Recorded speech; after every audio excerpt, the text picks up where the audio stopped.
What's good, my bunions and funyuns? Welcome back to another SCL production, and if you don't know what that means, small cock Lhynxy production. I hope you're all having an amazing day. I hope you're all strapped in and have a nearby snack with you, because in this slightly longer video, we're going to be completing every dungeon Destiny 2 has to offer in one video. In total, Destiny 2 has, at the time of this recording, 8 dungeons, which are Shattered Throne, Pit of Heresy, Prophecy, Grasp of Avarice, Duality, Spire of the Watcher, Ghost of the Deep, and the Warlords Ruin. However, 2 more dungeons are meant to be releasing with the final shape at some point, but not right now.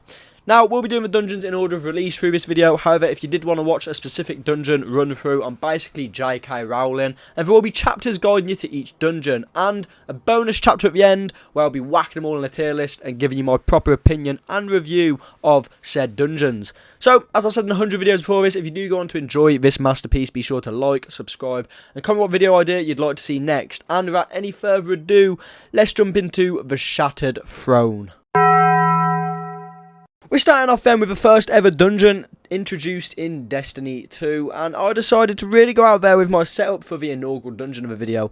I've gone Prismatic Hunter with a shaped veil threat with enhanced shoot to loot and headstone, which has no enhancement because I didn't level it up enough. For our special weapon, we've gone with Adored because this sniper's just sexy to look at. And finally, we've gone with Xenophage for damage because it has been a hot minute since I used this hunk of junk, and I will definitely regret it within the next half an hour. Also, Liar's Handshake for cross counter is absolutely impeccable, and you will see this throughout the video. With the first setup shown to you motherfuckers, it's time to jump into the Shattered Shit Show. We start off with a simple game of locate a symbol, then kill an enemy within that symbol. And to kick things off, our first symbol was a fish doing 69. That led us to a big ass captain who, once killed, led us to a falcon standing like a twat. The falcon sent us to a cum breathing dragon, which then sent us to a snake sucking itself off, then a gymnastical fish, onto a Siamese snake, and finally leading us back to the start, which is a bungee jumping eagle. After collecting all the kills required, the Dreaming City's arsehole opened up to allow us into an arena of pure fuckery. We've taken enemies fucking us from every single angle. It was only a matter of time before I inevitably decided to jump off the map. Fuck yes. Once we paraded through these load of pricks and we entered the parkour arena, which would have pulled your pants down and fucked you in the ass repeatedly during Forsaken, luckily this is final shape and all of these enemies were complete pussies. However, and I have a personal vendetta with taking phalanxes, stop blocking me, you cunts. Eventually, we got past the big shield motherfuckers and made our way into what I like to call Luigi's Mansion, Ogre Edition. It's once again another parkour puzzle, as Bungie have a massive hard on for that shit, but luckily the ogres were two-shottable via Xenophage, so I posed about as much threat as a blind man in a chess tournament. Once got past them, we made our way to Crota's End Part 2, Shadow Thrall Run. Pretty piss easy with Prismatic Hunter, as I made them look as if they had 0 leg capability. They were no match for my flying, teleporting, Harold Houdini ass ability, and we yet again ventured into another one of the Dreaming City's crevices. This time to be met with an oversized fat pig of an ogre who had an overshield. How'd you get the overshield down? I hear you asking. Well, you pick up some small taken testicles and run around the arena killing witches until eventually you of course one-phase this man within seconds, because once again this dungeon is 7 years of age. Easiest encounter of my life. We move on. A few more le parkour, le jumps, le later, and we finally make it to le final boss. I'm French, fluent in that shit. Mbappe signed the contract. Now, this boss is the hardest boss in any video game. It's made children cry, grown men wail, and he's even defeated Destiny pros, and not just in a game sense, but mentally. Just kidding, he's absolutely dog shit. Low-key embarrassing though, as I did literally 0 damage. I fucking turned around, looked back at the boss, he's dead. He's fucking dead. Is what it is though, anyway, fuck it. Ball onto a Pit of Heresy, or whatever the fuck that hive dungeon is called. What's my favourite gun? Flaming cum! Welcome to Mom's Smelly Armpit, aka Pit of Heresy. Now, in my personal opinion, I believe it's absolutely the easiest dungeon within the game. It takes about 25 minutes to complete as long as you're not a complete tool, and has the easiest mechanics in any dungeon ever. I'd even go as far as saying there are some strike mechanics harder than this bitch. Anyway, we're going into this pissant dungeon with a good old Celestial Nighthawk, Golden Gun, Still Hunt, pre-nerf. It's fucking terrible now, but it was good at the time of recording. Don't worry, I do change guns around a bit, so it's not just the same boring ass setup all the time. And yeah, I mean, fucking Pit of Heresy. Fuck, I went so off script there. So, another dungeon, another symbol encounter, which is genuinely the hardest part of a dungeon. However, it also gives you a basic understanding of all mechanics of a dungeon going forward. So, basically like every dungeon ever. In terms of fun factor from this encounter, it's pretty fucking low, but it has to be done. First off, you're going to find a room with a knight outside who will be labelled with Pit Keeper or some shit like that. I know this is one of the first dungeons I recorded and I haven't touched it since, and I said I'm not a guide, I'm a comedy act. Back to the topic at hand. Once you've found the room with the knight outside, you'll kill the dickhead and head inside. Now, the unlocked door where 3 symbols will be on the wall in front of you. For this run, we had pizza, X, not the app, the fucking symbol, and O. Now we had to go off and locate these 3 symbols and kill the Swordbearer Knight and Pit Keeper outside the room, which once again would open the door allowing you to enter. Once inside what can only be described as a hive sex pool, you'll be greeted with either a wizard, knight or a shrieker. To defeat the wizard, you'll have to use a heavy attack on the sword like you're seeing on the screen here. To defeat the shrieker, you'll have to deflect the damage back to it, and defeat the knight, you'll have to use a light attack. Once all 3 enemies have been killed, you'll head back to the original room where you found all your symbols, and the door should now be open, and you should all have a raging boner in your pants. Next encounter though is bound sure to turn that rock solid erection into nothing but half an inch of flaccidness, as we are about to enter the Ogre Maze. I'm fairly certain this is Destiny's take on a horror game, but it really isn't that scary once you realise these ogres that wander around have about half a brain cell each, and you can walk past them with absolute fucking ease. Once again, this account is pretty simple. You just got to find the knights again who drop void charges this time, which then have to be transported to one of 3 doors located around the maze. Not much else to say about this encounter, to be completely fair, as it's basically a pre-show to the actual encounter, which is straight out of the Insight Terminus. Strike jokes. Help. Once you've located all your cheeky void charges and broke each seal on the doors, all the doors will magically fly open like a prime Harold Houdini, that's the second time we've used that joke now, to reveal a big room with a plate in front of a door blocked by a massive, gooey, yellow ball sack. Your objective here is to simply have 1 man on the plate, the other 2 going around and once again making sure some knights don't return home to their hive families. Once killed, they will drop more void charges, in which you simply have to deposit them in the charge box just behind the plate. As I said before, this is the easiest dungeon ever. I'm fairly certain I could do this shit blindfolded while wearing a tiara on my head with a vibrating cock ring shoved firmly up my rectum, but I didn't. Once we'd slapped all the charges in the very sexual looking hole in the barrier, it broke and we were able to pop the yellow ball sack and move forward within the dungeon to possibly my favourite part of Pit of Heresy, the Total Wipeout encounter. Now, for anyone who is not familiar with Total Wipeout, first of all, you're uncultured. Second of all, it might be possibly the best show on planet Earth, only second to Top Gear. It's basically an obstacle course with big red balls and a punching machine. Total Wipeout was the Ninja Warrior before Ninja Warrior was even a sperm cell. This shit was absolutely elite.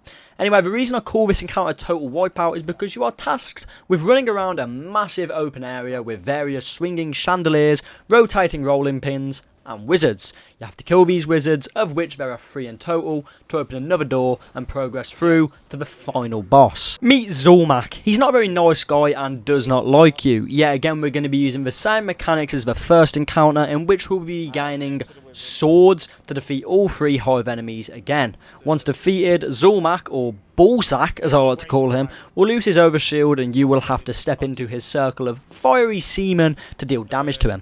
Once you start dealing damage, you realise how piss easy he is. 2 of my teammates were using Microcosm for this and they made this man look like a standard Dreg enemy. Sadly, we couldn't get the 1 phase off as my damage was absolutely appalling, but we went back, killed each of those hive bosses again, and then lightly blew air on his face to defeat him and overcome the second dungeon of the video. You gotta give him that hawk too and spit on that thing. Do you remember what Trials of Osiris was called in 2017? Trials of the Nine. Well, this is basically Trials of the Nine, the dungeon. The weapon drops are the same as the old Trials of the Nine drops, except it's now 10 times easier to get them, because once again, we're heading into an easy dungeon. So easy, in fact, that we ended up 2-man in this one. The set I was utilising for this bitch was Arc Prismatic Hunter with Liar's Handshake, Graviton Lance, the Call, and I was switching between Falling Guillotine and Hothead. So we start off in the Drifter's ship that low-key looks like a kidney stone, and then are immediately blasted into what used to be the London Underground, which has now been invaded by the Taken. Now I'm going to explain the whole dungeon mechanic to you in one sentence. Light modes go in light areas, dark modes go in dark areas, and now surprise bonus sentence, if Toland is around the gaff, follow him. So while in Piccadilly Station, we gathered our light and dark motes and deposited them in their respective podiums. This opened up a spherical door, I'm not going to make a ballsack joke, which led to a second room where you had to rinse and repeat the previous step before eventually climbing the White Cliffs of Dover to enter the first boss battle. The first boss battle / encounter is the Phalanx Echo. 4 podiums will be lit up around the area, 2 of which being dark and the other 2 being light. Once again, shoot the knights, gain motes, supersign yourself in one of the respective pools, and then bish bash bosh, Bob's your uncle, Fanny's your aunt, it's damage phase. And to keep it a $1.50, this is the easiest boss in any dungeon ever, and I feel like I've said that about 7 times now, but this time I'm serious. He is available for damage for what feels like an eternity, no pun intended, and if we had a 3-man, we would have easily busted 2 nuts in this guy's ass. However, he forced us into a 2-phase due to goblins overshield him like the Vex milk depended on it. Once again though, we rinsed and repeated and were able to send this man back to the musty dark corner of Oryx's attic that he came from. Next up, you're dramatically exiled to the Sahara Desert, where giant minotaurs will try their absolute hardest to ruin your day, and 87.5% of the time they will succeed. In the Sahara, you're going to want to find areas with taken blights in, go to the areas, shoot the blights out, and then run up to Toland, who, because he is a pussy, will run away to the next blight area. Do this 3 times and find Toland again at the entrance of a humongous Rubik's Cube. Now it's time for the next encounter, Cube Room. It's a bit like that game show The Cube, except Destiny. You're basically looking for Toland once again, but this time add in the dark and light mechanic. Toland will hover over either a light or a dark pool that's on the fucking wall, and it's then your job to fill that pool with whatever is necessary. Now be prepared to do this 7 fucking times before moving on to the boss, which isn't even a boss to be quite honest. They're literally 2 of the biggest pussy Centurions you'll ever meet. Fairly certain you give them a monster and the acidity levels inside that monster would instantly make them succumb to life. Like, these motherfuckers are pussies. Now with them dead, a small slit in the wall will open up which will lead you back to the Sahara Desert, in which you will have to follow the taken Kel until eventually you'll question whether your mom put magic mushrooms in your stew or if the game really looks like this. That's right, it's a bunch of pyramidical shapes connected by what can only be described as your nan's house curtains. Now good news, bad news. I'll give you the good news first. You can use your Sparrow here. Bad news, it's basically Rainbow Road, so I wouldn't use the Sparrow here if I were you, or else Waluigi himself may send a blue shell your way. Seriously, don't use the fucking Sparrow. Fuck you, Waluigi. Once you somehow find your way to the end, there will be a magical Sparrow lift awaiting your arrival, which will uplift you into a room full of taken thrall. Fuck me. Didn't realise I was playing Crota's End Part 3. Once you slap the fuck out of all of them, you can finally enter the final encounter, which is, you guessed it, the fallen cow we've been following for the past 30 minutes. And once again, we'd be using the same dark and light mechanics we've been using all dungeon long. Around the arena will be 3 duplicated fallen cows, all of which will be immune. Bastards. With either a light or dark pool in front of them. Once again, charge yourself up with whatever necessary and squirt all your juices inside the pool. Plot twist, once you've done that, an ogre will spawn in, but don't panic, he's absolute dog shit of the game and doesn't pose a threat at all. Do this 2 more times, then head to the centre of the room for damage phase. Once you're there, you'll be teleported into a mystical room with the debuff Dark Entropy. As I like to call it, you're getting fucked by a fallen cow, the debuff. To avoid this shit getting to times 10, you need to stay within a certain proximity of the big man himself. Once in a proximity, you're free to deal as much damage as you possibly can to this manipulative, oversized vandal. Randall, is that you? As you can see here, he will move back in the arena and you'll have to chase him to the end. It is super easy to 1-phase, however, once again we were 2-man in, so it took us 2 phases, right? Nope. I threw so hard second run in, so we had to 3-phase this bitch. Finally though, once he had been slapped over and over with my meaty stick, he gave up and retired back to Oryx's attic along with the rest of the taken in this dungeon. After this, we were teleported to an area with a massive floating head, which was talking but not moving her mouth. Them shrooms have really hit me now. Time to move on. Favourite dungeon time now, and this one is called Exotic Engram, the dungeon, and features probably the best loot pool of any dungeon. This includes, but not limited to, Eyes Luna, 1000 Yard Stare, and Matador 54. Fuck me, am I a salesman? We switched it up for this one and went with Warlock because who wants to watch a constant hunter run? Not me. I'm of course running Well of Radiance with Starfire Protocol, Sunshot, Veiled Threat and Faithkeeper, which is a new rocket launcher from doing the most boring seasonal activity in history, Breach Executable. Now lucky for us, this was a pinnacle drop this week and my Warlock needed all the help she could get. I'm definitely not getting any. Welcome to Loot Cave 2.0. All my OG Destiny players remember this fucker, and this is probably why it's my favourite dungeon. It's basically just an orgasmic nostalgia trip. Whole mechanic of this fucker is gaining red exotic engrams and banking them at crystals. Is this Destiny or World of Warcraft? I'm unsure. Once the floor opened up like a sinkhole in the middle of Sri Lanka, we made our way to the first of many annoying puzzles. As you can see, we're also 2 manning for a while because our friend was using us for pinnacles. Great guy. Anyway, first puzzle is to do with these vault doors, and I decided to unwillingly sit this one out by getting fucked in the ass by spikes. Thanks to my fire team member though, he was able to slap this encounter out of the park, only to move on to another puzzle type of room which had 4 doors. We had to move around the room, opening each door until a scorch cannon dropped, to which we would have to shoot this weird looking testicle device thing. Now you understand the whole mechanic of this dungeon. Completely forgot about the whole little sewage system encounter, but I can't be asked to go back and re-edit the whole thing, so yeah, fuck that. Anyway, into the first boss room now, and you guessed it, big shielded ugly motherfucking ogre part 2. So you know what that means, it's time to shoot some anal holes with a scorch cannon. Once you do that, head inside these little sex shacks and pick up more engrams. I can't wait to get Zen Meteor. Then take your 100% plan C confirmed exotic engrams over to your spunk crystal and ensue big meaty damage on the boss. And by big meaty damage, I mean 4 fucking phases worth of damage until you finally reach complete transcendence, no pun intended, and kill that son of a bitch. Next up, it's my least favourite part of the dungeon, Spire Run. Vroom vroom. Start your engines, 3, 2, 1, and I forgot to get the time extender. That's a fucking wipe. However, as all things in life, I gained a chance to redeem myself and turned into Lightning McQueen circa 2011 and was swiftly handed the Piston Cup. And by Piston Cup, I mean the Fallen Shield. 2 bad encounters in a row, I want to inject myself with a hernia. Not even possible, but I will find a way. Basically, to disable this shield, you need to become an Olympic shot putter, put player, shot puttager, I don't know, that fucking phrase. Kill these servitors, which are actually fucking bombs, and then send the bombs into a teleporter, which shoots them at the shield, and do that like 6 times, and then boom, the shield becomes fallen. that is the pun. Then it's time to make our way up the fallopian tubes of the fallen shield, which you just bombed 5 times, and come face to face with none other than Avarice. Now, Avarice is a lovely fella who has 2 bodyguards, a shank and a big ass vandal. Randall, is that you 2.0. Kill them, grab some scorchy boys, shoot some asshole machiney boys, and pick up your 100% guaranteed with no returns Dregs promised exotic engrams. Once again, donate them kindly to the white spunk crystal, and now I completely fucked up damage here, so it's all on me as to why this was a 2-phase. However, I'm also a massive fucking narcissist, so nothing is my fault. We'll blame one of the teammates and move on to the next damage phase, where I will inevitably take all the glory, flex my damage on both of them at endgame, and that's that. I've basically just explained every raid group ever. As you can see though, me and the boys finished clip whacking Avarice, and he patted us on the back and whispered in our ears, the real grasp of Avarice was the friends we made along the way. What a fucking loser.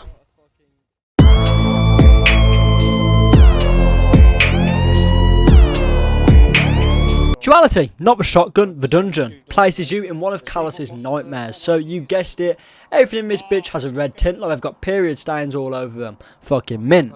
The setup we went for on this bitch was of course the old trusty Hunter, however at the time of recording, Celestial Nighthawk still hadn't got hit with a fat fucking nerfage, so I decided to absolutely switch this bitch up. We've gone for Blade Barrage with a fuck ton of Singe, Moth Keeper's Wraps for a naughty little moth friend, and then the full Vex setup with Lost Signal, God rolled, Time Worn Wayfarer, God rolled, and of course Microcosm, the absolute beast. However, I did swap to Lament soon after, lol.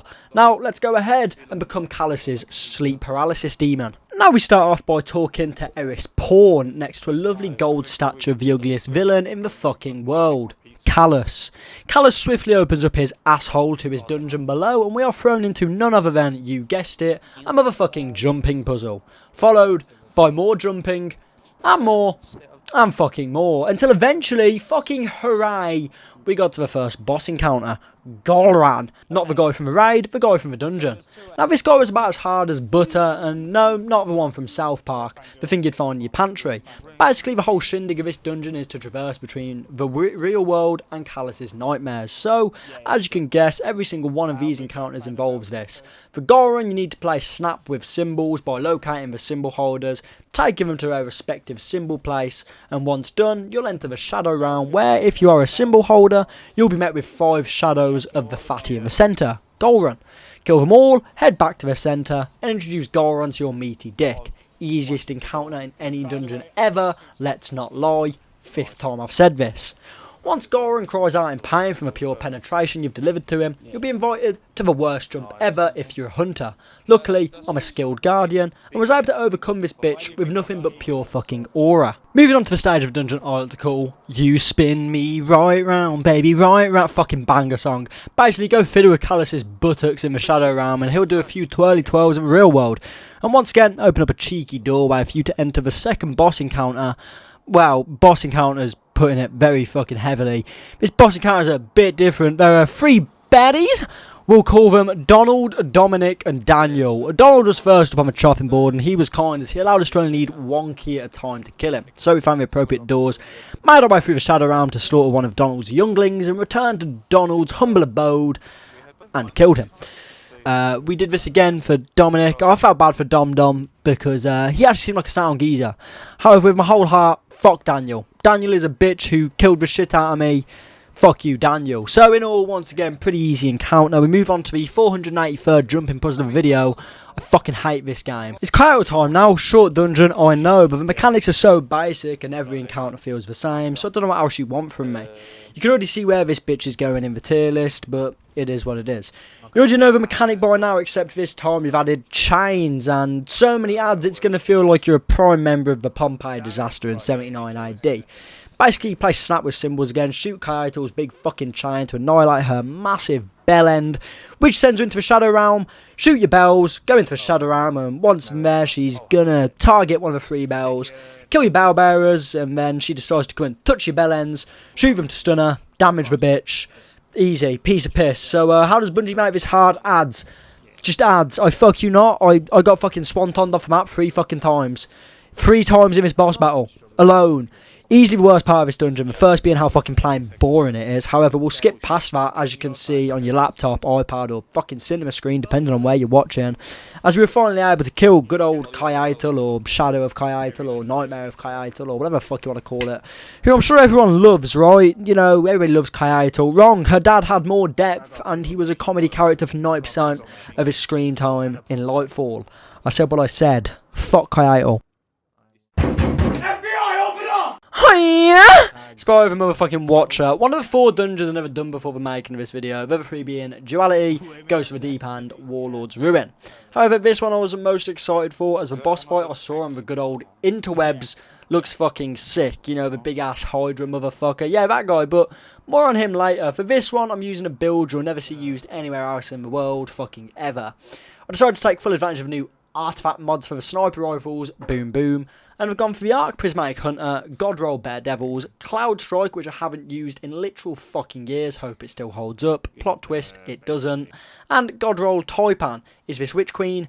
Yes.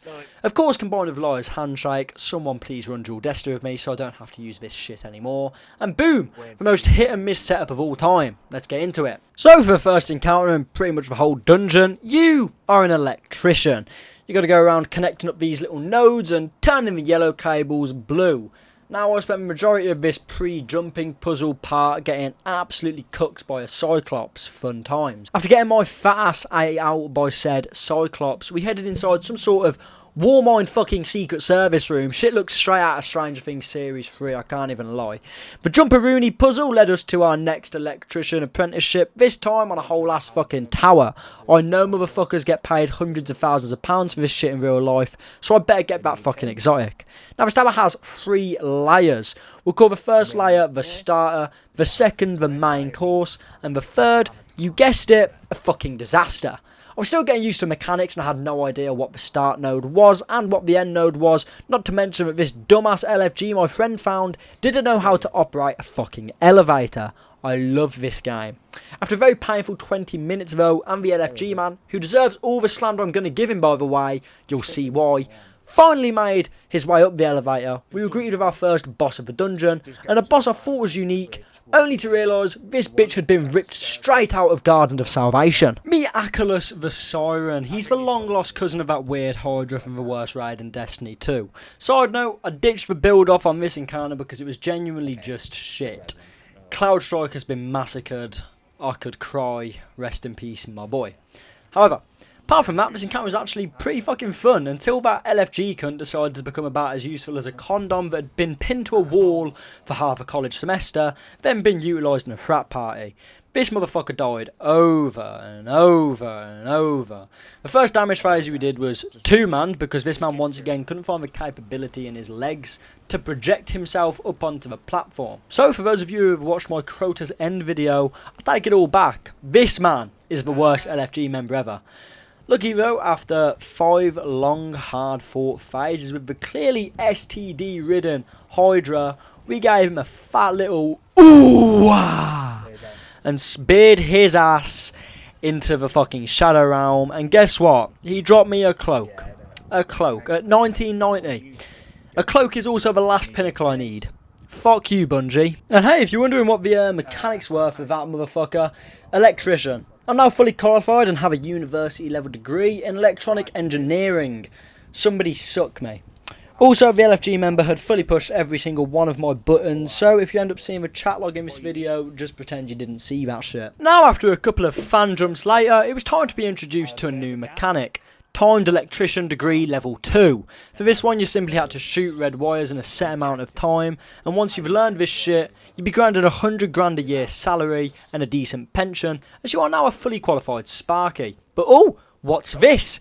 That's fucking right, ladies and gentlemen, the LFG member killed himself trying to get through the fans and rage quit because it was physically impossible for me to revive him. Literal man-child behaviour. Never fear though, as I have friends in high places, and the motherfucker we begged to do this dungeon with us before we started finally decided to stop being a lazy shit and got his fat ass in the Warmind's filthy crevices. Now, with a team out of a working brain compartment, it was time to head on down to the final boss. Now, positives and negatives with this one. We'll start with the positives. I love the mechanic of having to try to move this big ass Wyvern type boss from room to room and using the wires to debuff him to deal damage. That's fucking sick. However, when you're doing damage, this guy is too much. In contrast to how the Acne Hydra moves away from you during damage, this oversized knob jockey decides to completely invade your personal space, so much so I was about half a second away from filing a fucking restraining order. Not to mention, this is also where Bungie starts going a bit over the top with the ads by adding these encounters. We saw it in Duality, and it's the exact same here in Spire of the Watcher. It's like getting put in a room with a blind leopard. You don't know when you're gonna die, but eventually, you're gonna fucking die. Other than that, this boss fight is decent. Mechanics probably saved it from being absolutely diabolical. However, I was the only one doing the mechanics here, so if you ask my teammates, they'll probably tell you this shit was boring as fuck. With that being said though, as you can see, I completely fucking ballerinaed around the boss like the little dancer I am, and that bitch went down like a sack of mouldy spuds, and I am now finally a fully qualified, grade A, gonna charge you £1,000 for a £10 job, Sparky. Fuck this dungeon. Words can't describe how much disdain I have for this dungeon. Is it a cool concept? Fuck yeah. Fuck yeah, it's cool. Is it well executed? Fuck no. Build for this one's pretty similar to the other builds. We got the double tap perk machine itself, Warden's Law, with Eager Edge Falling Guillotine, the new special auto rifle, Choir of One, I'm living out my Vex Wyvern fantasies, and of course, Prismatic Golden Gun with Celestial Nighthawk, because let's be real, what else were we gonna fucking run? Now into this fucking beautiful yet I don't want to be here let me out of a dungeon. Our first encounter is the Hive Ritual encounter, which once again introduces you to the mechanics of the dungeon like every single fucking dungeon.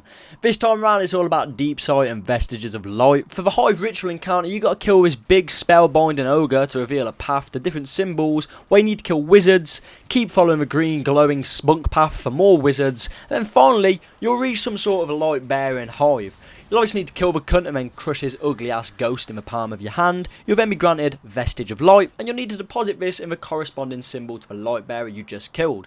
Yep, it's fucking confusing, and this is literally the opening encounter. But don't worry, it gets 10 times fucking worse. Repeat this step 4 times until eventually a chest spawns. Not gonna lie, the armor's pretty cool, but the fucking weapons, ass. Complete fucking dog shit. Now time to head through the arcology. Now it's not as simple as it seems. No. You're going to become the fucking Titan submarine and get a debuff called Pressure. You'll need to navigate underwater where you're already slow as fuck to obtain these bubbles to regain your pressure so you don't fucking die. And to make it worse, this segment is about 20 minutes fucking long, just swimming and walking and swimming and walking and swimming and walking, until fucking finally you make it to the first boss room, 40 minutes into the fucking dungeon. Meet Hector. Now, I could sit here and describe the mechanics to you, but I'd purely just be speculating, because the LFG boy over here literally did all the fucking work for this encounter by himself. From what I can tell though, Hector goes into the water once you kill an ogre, and then some symbols spawn in, which you'll probably need deep sight to know which one is which. You then come up from the water into the main room, kill some light bearer wizards, once again give you vestiges of light, which you need to deposit into each of the 3 statues located at the front of the room. Once you've done this, a knight will spawn, which you'll need to kill. He'll spawn a well of resonance or some shit, stand in that, damage Hector, take his overshield down. That's like just the basics. But this motherfucker was tanky as fuck. We took 4 fucking phases to kill this bloke. Genuinely fucking moronic how little damage my falling guillotine was doing. Maybe, just fucking maybe, it was also due to one of the LFGs not having a single fucking clue what was going on. But this damage was just ass. Luckily, we did eventually spaff on this big knight-headed dick face, and we're able to do some more fucking swimming. Yippee! Now, once you get your 5,000 meter relay swimming fucking badge, you'll finally make it to the boss room, and hold the fuck up, is that fucking Oryx? What in the perfectly fucking aligned planets is he doing here? Anyway, avoiding the clear fucking unrealistic chance that Oryx would actually land on fucking Titan, it's time to start the final encounter. Simmer, boil and simmer. Now, she has a major obsession with Oryx and wants to bring him back to life. Weird kink, but you do you. Now, before I explain the mechanics, I can't lie, this arena is actually fucking sick, and it is also a massive part of the mechanics. There are 5 locations where symbols can spawn in the arena. Oryx's head, torso, left arm, left knee, and right knee. That's not 5, that's 6. I'm fucking dumb. Anyway, to find out where they spawn, you need to activate Deep Sight and take a gander. Once you've got the locations locked down, you'll have to kill a special hive knot at each location to summon to that location, which will spawn the symbol. Once you've done this for each location, you're going to be carbon copying the first encounter and going off into one of the 3 rooms located on the sides of the arena. You'll have to swim, again, through some water, then, yet again, take note of the symbol in the room you're in, kill the Lightbearer hive, go back into Oryx's resting place, activate Deep Sight, and place your vestige in the correct location. Upon placing the final vestige, another pool of embalmment, or whatever the fuck you want to call it, will spawn in, which will have to take, which you will use, sorry, I'm fucking having a word fight here, which you will have to use to take down Simuma's mummy's overshield, and then proceed to deal damage. Now, this bitch moves, so I actually use Choir of 1 as a normal AR in this bitch, and let me tell you, this shit hit like a truck. Yeah, again, she's tanky, not as tanky as Hector, but pretty fucking tanky, so she took us 3 phases, and after the 3rd and final phase, it was finally fucking over. Fuck this dungeon. Fuck swimming. Fuck off. You filming again?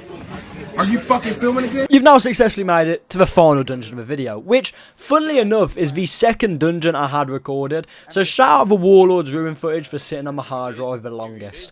Now, once again, I'm using Still Hunt, Celestial, Golden Gun, fucking standard, and without further ado, let's get into the final dungeon of the video. So you start off on the edge of Mount fucking Everest and have to parkour your way to the first boss room, where you'll be greeted with a big ass capstan, Capitan, I don't fucking know, but Big Fucker will be there, and he'll suddenly transport you into his very own personalised cell, where you'll have to shoot 3 taken eyes to get released. Once out, you'll have to locate his portable cum devices and stand in them for a bit until his overshield eventually wears off, leaving him more vulnerable than a 3-legged deer in the middle of a motorway.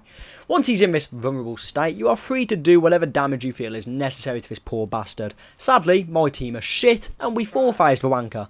Not my fault, my team has the damage of a swan on stilts. It is my fault, it was my first time.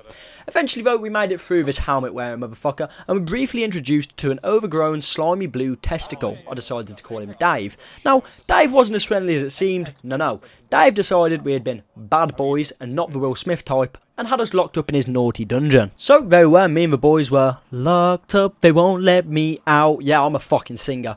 We had to become Michael Schofield and hatch a plan to break out of this shithole. So we came up with a genius plan to shoot frying pans in a certain order. Ladies and gentlemen, Destiny mechanics. Once we'd stopped being stupid and failing at every possible convenience, we finally committed one of the worst crimes on earth.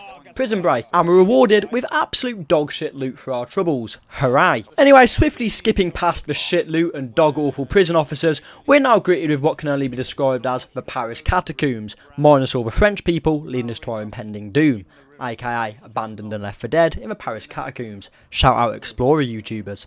Now I'm not gonna lie, I felt like this maze section of the dungeon was too long. Like, not only did you have to get through a whole fucking prism system, but once you were out, you had to parkour your way through to the next encounter. Like, it doesn't ruin the dungeon at all. However, I feel this shit belongs in a raid more than a dungeon, but that's just my opinion, so don't take it to heart like 85% of the YouTube comment section does. Once we made it through that whole shindig, we were warmly welcomed into the second boss arena, and the reason I say warmly is because we're basically Cub Scouts now. That's right, we had to set fires to deal damage to the boss.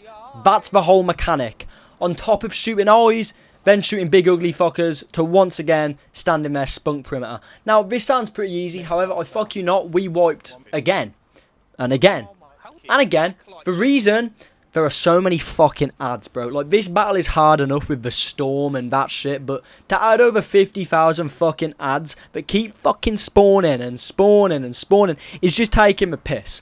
Eventually though, we ran into some good luck and were able to malnutrition this bitch. He let out an orgasmic type roar as we headed into a room full of chests. I thought, fuck yes, I'm going to pull 1k voices. Never fucking mind, Screeb attack from the back like I'm Bernie Mac. Well, now with my trust completely destroyed and my heart broken, it was time to once again adventure onto a jumping puzzle. This time with wizards who have nothing better to do in their lives than blast their purple shit at you. We fought our way through this absolute fucking behemoth of a battle to the third fucking jumping counter of the dungeon. Luckily this one was quite easy, so we were able to make it to the boss room with impeccable timing. 2 hours into the dungeon. Once made to the first platform, none other than Big Blue Throbbing Testicle decided to finally say hello. He formally introduced himself to us as Frank. That sucks, I prefer Dave. Anyway, Frank explained that he was going to move to 3 different areas of the arena, where we were tasked with doing some hefty DPS before finally leaving himself in a vulnerable state at the top of the arena, all while spawning the whole army of taken scions on us and invincible wraiths who had to be punched to start another global pandemic. As Frank said, once you've done this 3 times, we were able to deal the most insane amount of damage one could possibly think of. Now I'm going to be 1,000% with you. This boss actually might be one of my favourite bosses in the entire game. The mechanics are fun, but not too heavy to deal with. The boss itself, even though it looks like a blue slime from Minecraft, is completely unique and unlike anything we've seen in Destiny before. And the arena is just fucking perfect. And speaking of arena, once we'd reached the top for the last time of battle, we heroically said goodbye to Frank, who didn't even have the decency to drop the exotic for me. What a fucking bitch. Now with that, I introduce you to the final phase of the video. The tier list. And here we are then with a tier list. Ignore this ad up here, it's dumb. Let me introduce you to the tiers. We have Incredible. This is for the absolutely goated tier raids. Strikes, dungeons, fuck me, I'm dumb. This is the fun section. I had fun on them, but it wasn't, you know, incredible. The meh section, so, you know, meh. Underwhelming, yep. Underwhelming, and ass, the ones I'd never play again. So let's start in, yeah, again, chronological order over here with the Shattered Throne down here. Now, the Shattered Throne, you have to take into account it was the first dungeon, right? With that being said, because it's the first, I can't put it in ass. I can't put it in ass. So I'm going to actually go ahead and put this in underwhelming. Simply because every other dungeon has clearly gone above and beyond what this is. But it's I'm not saying like I wouldn't play it. I still play it. I try solo flawless this. I can't do it. I'm shit. But this isn't bad. It's just not as good as the other dungeons they've brought out. So next up we got Pit of Heresy, which is this one here. And I think, you know what? It's better than Shattered Throne. I wouldn't say it's underwhelming. I think it's meh. It's just meh. Obviously this is personal opinion, by the way. If you love Pit of Heresy and think it should be incredible, make your own tier list, but this is meh. I think it needs work. Like I said, yet again, because it's dated, it's just so short. Everything's so much weaker than anything else. Like, these 2 dungeons here, the last boss is just piss easy. One phased.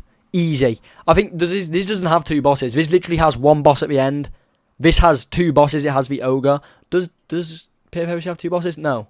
No, Pit of Heresy literally just has 1 boss. So yeah, The boss at the end of Pit of Heresy is easy as fuck. The 2 bosses on this are easy as fuck.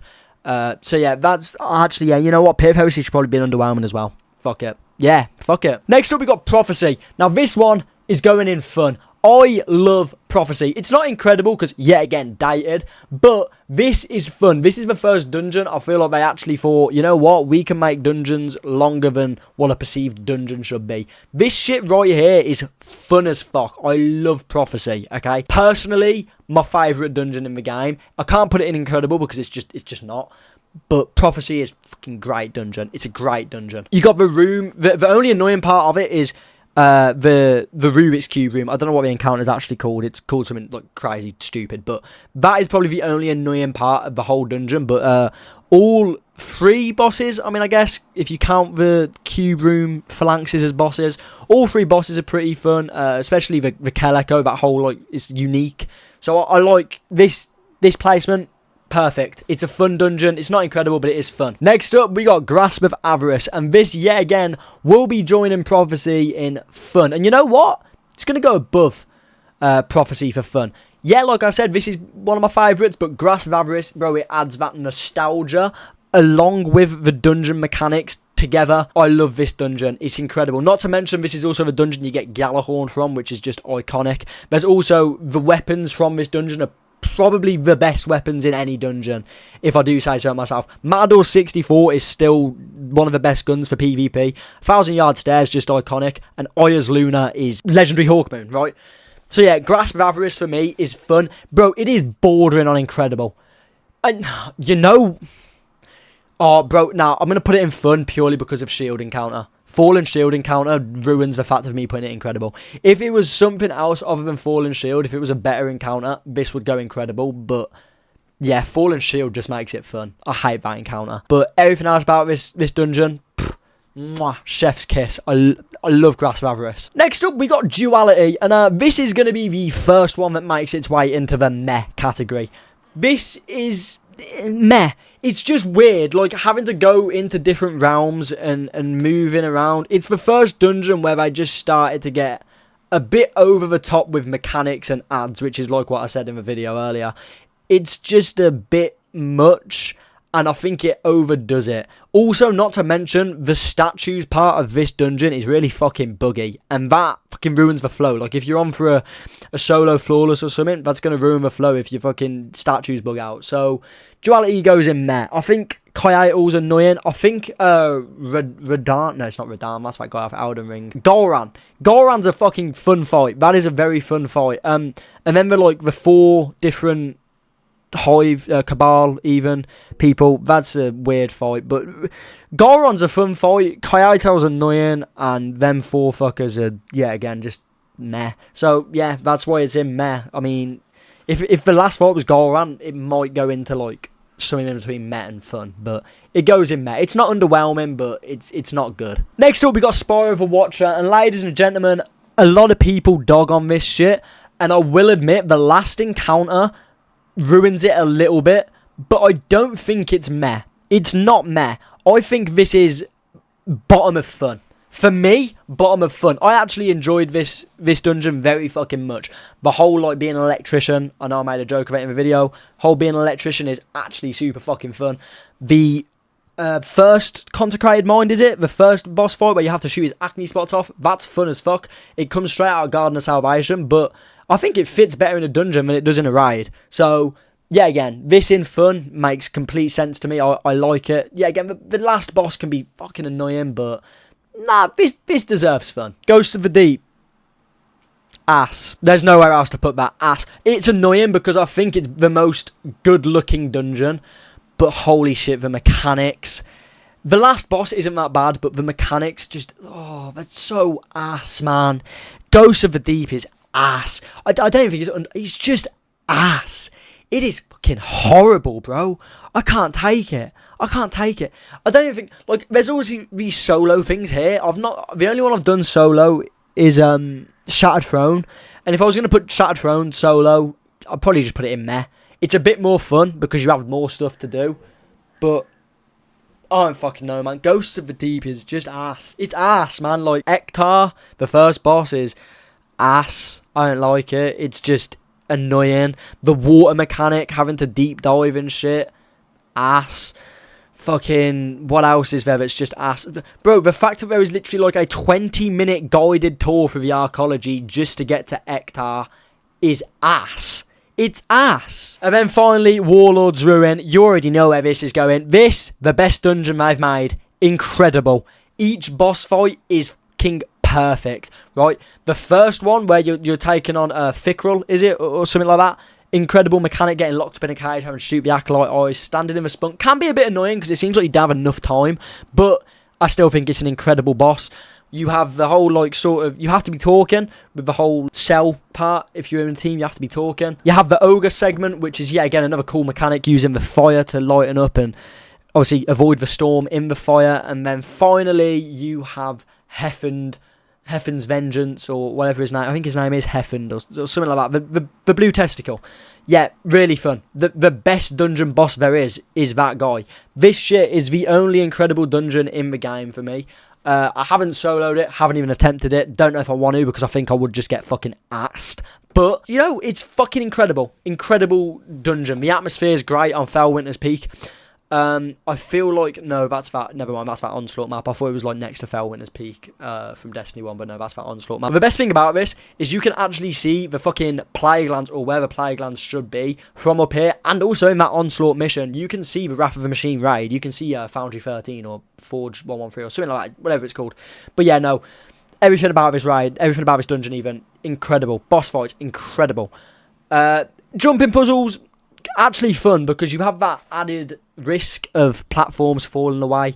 There's intricate details to do with the screed that runs around, and you have to shoot him to get the small little ether pieces, ether tinctures. Fun. So many little secrets in this dungeon. This, for me, until they release the next dungeon, is top of the list. I'm happy with this tier list. I think it's great. And that, ladies and gentlemen, brings to an end my all 8 Destiny dungeons in one video. I think it's 8, might not be, but who fucking cares.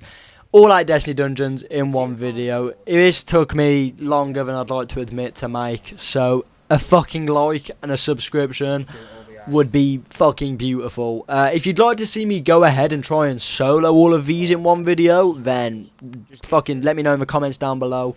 This has been really fun though. I don't know how much more Destiny 2 I'm actually going to make at this point, seeing as how the game is just not looking too good. But, you know, this is it. Nice little break from Black Ops 6 in between them videos. I will have a Black Ops 6 review coming very soon, but this is something I've been working on for some time now, and I finally finished it this morning when I finished up Ghosts of the Deep, which was the last dungeon I needed to do. I held it off because it's ass, and I still stand by that. It's ass. Anyway, boys, if you did enjoy, please do leave a like, subscribe if you're new here, and yeah, I'll see you boys in the next one. Like I said, leave in the comments down below if you want to see more Destiny. Leave in the comments down below what sort of things you'd like to see on Destiny. Obviously, we still have all the raid series going on. We are on Last Wish currently. I've not done it yet because Black Ops 6 is out, so not touching Last Wish yet. But yeah, let me know what you'd like to see in the future on the channel, and I hope you enjoy the video, boys. I will see you in the next one. Peace.